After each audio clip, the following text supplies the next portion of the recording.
तो सबसे पहले देखिए थोड़ा सा वक्फ बोर्ड के बारे में समझ लेते हैं और ये जो बिल आया है इसके बारे में समझ लेते हैं।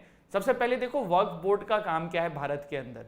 बेसिकली वक्फ बोर्ड जो है भारत के अंदर रिलीजियस तरीके से चीज़ों को मैनेज करता है फॉर मुस्लिम्स, प्लस लोग इसमें डोनेशंस देते हैं, मुस्लिम कम्युनिटी इसमें डोनेशन देती है और उन पैसों को वक्फ बोर्ड जो है वो अलग अलग जगहों पे यूज़ करता है।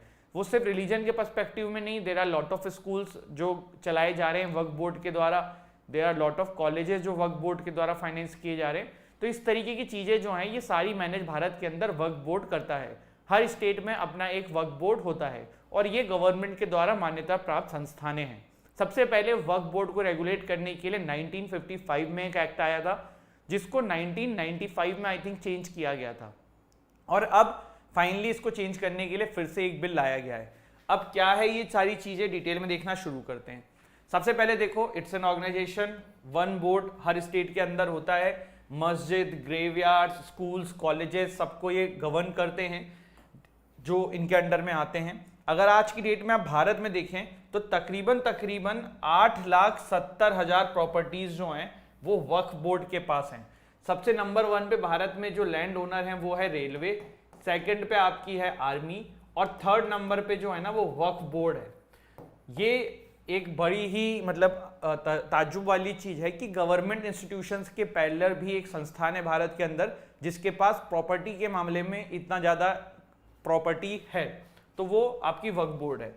अब काफ़ी समय से इसमें जो है ना चेंजेस की डिमांड आ रही थी और ऐसा नहीं कि सिर्फ ये कोई मतलब बाहरी पॉलिटिशियंस इनके द्वारा आ रही थी, मुस्लिम कम्युनिटी के द्वारा भी इसमें चेंजेस की डिमांड आ रही थी। ऐसा क्यों हो रहा था? देखो एक्चुअली ना ये बताया जाता है कि वक्फ बोर्ड में बहुत ज़्यादा करप्शन है, प्लस तकरीबन 200 लोग ही पूरे वक्फ बोर्ड को इंडिया में चला रहे हैं।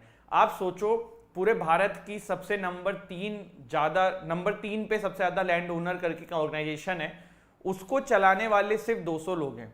तो ये एक बड़ी मतलब ताज्जुब करने वाली चीज़ है।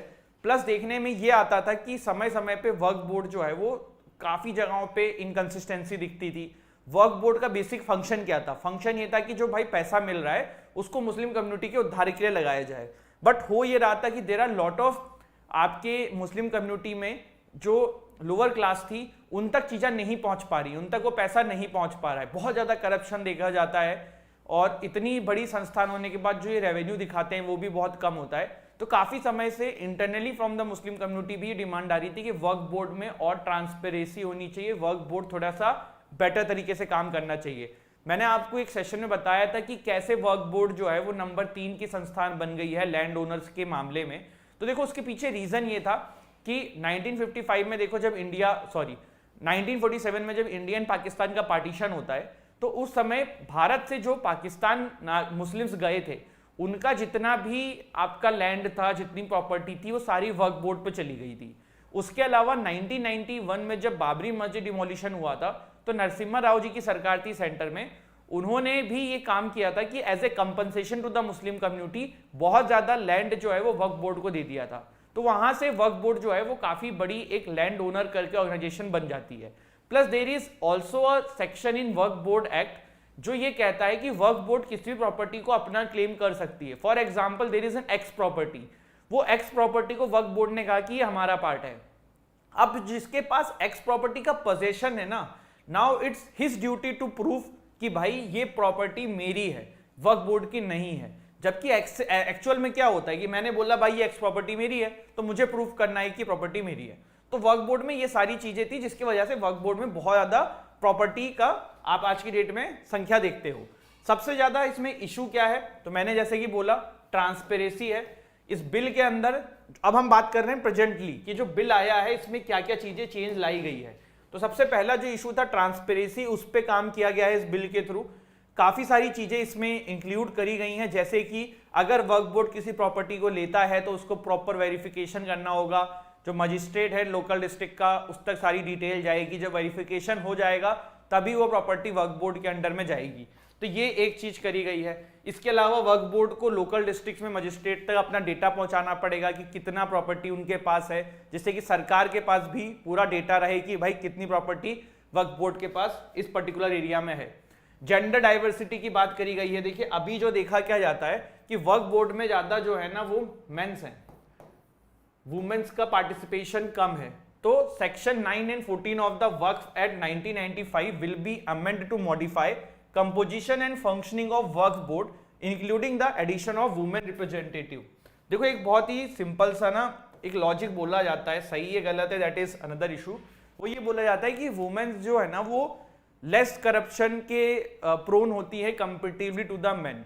अब इसमें आप लोग बोलोगे कि सर अभी देखिए वो एक आईएएस निकली है न्यूज में, उससे पहले फिर एक यूपी में आईएएस थी चंद्रकला समथिंग ऐसे कुछ नाम था, तो होता है, मतलब एक ये कहने की बात होती है। प्लस वुमेन्स का पार्टिसिपेशन वैसे भी जरूरी है for gender equality and all. इसके बाद कुछ अमेंडमेंट्स इसमें और किए गए हैं, जैसे कि the amendment response to the concern about the Waqf board unchecked powers which have led to extensive land being claimed as Waqf causing dispute and misuse claims. अब इसका मैं आपको एक एग्जांपल देता हूं। तमिलनाडु में ना एक गांव था, उसका नाम है त्रिचुनराई विलेज करके, दिस इज द प्लेस। ये पूरा का पूरा विलेज जो है ना ये वक्फ बोर्ड ने क्लेम कर लिया था तमिलनाडु में कि ये हमारे अंडर में आता है। अब इस विलेज के अंदर ने टेंपल भी था और बहुत ज्यादा रियॉट टाइप की सिचुएशन वहां पे क्रिएट हो गई थी। तो इस तरीके की चीजें देखने को मिलती है। तो ये सब ना हो तो इसमें प्रॉपर रूल्स बनाए गए हैं। आपको वक्फ बोर्ड को पूरा लैंड का डॉक्यूमेंटेशन एंड एवरीथिंग प्रूफ करना पड़ेगा कि ये हमारा है, तभी वो ले पाएंगे। 1955 का वक्फ एक्ट क्या था? तो ये first passed by the parliament Waqf act था। वक्फ का मतलब क्या है? उर्दू टर्म है basically for good purpose donation and all, ये मीनिंग है इसका। It was later repealed and Waqf act 1995 जो है वो आया और उसने काफी सारी पावर्स दी वक्फ बोर्ड को। 2013 के अंदर ये एक्ट जो है फर्दर अमेंड किया जाता है और वक्फ बोर्ड को और स्ट्रॉन्ग कर दिया जाता है। पर यहां पे ना प्रॉब्लम ये थी ही नहीं कि वक्फ बोर्ड को स्ट्रॉन्ग किया जा रहा है कि नहीं किया जा रहा है। प्रॉब्लम यहां पे ये है कि जो ये वक्फ बोर्ड है ये अपना काम अच्छे से नहीं कर रहा है। अभी मैं इसका कल पढ़ रहा था कि करीबन 200 करोड़ का रेवेन्यू दिखाते हैं शायद इस साल का, जबकि they are the third largest property holder in the country. तो ये 200 करोड़ कैसे हो सकता है? प्लस कोई संस्थान नहीं है जो इनको चेक कर रही है कि करप्शन हो रहा है कि नहीं हो रहा है। इट्स नॉट लाइक कि सरकार कह रही है आप हमें पैसा दो, सरकार ये कह रही है कि आप जिस चीज के लिए पैसा ले रहे हो वो मुस्लिम कम्युनिटी तक तो ढंग से पहुंचे, उनकी जो जिसको नीड है वहां तक तो ढंग से पहुंचे। तो इसीलिए यहाँ पे ये चीजें करी जा रही है। गवर्नमेंट का भी काफी क्रिटिसिज्म भी हो रहा है इसमें, तो उसमें गवर्नमेंट यही कह रही है कि भाई ये कोई हमारे द्वारा लाए हुए चेंजेस नहीं है, ये चेंजेस जो है ना ये मुस्लिम कम्युनिटी के अंदर से ही डिमांड किए जा रहे थे। तो ये बात सरकार का कहना है।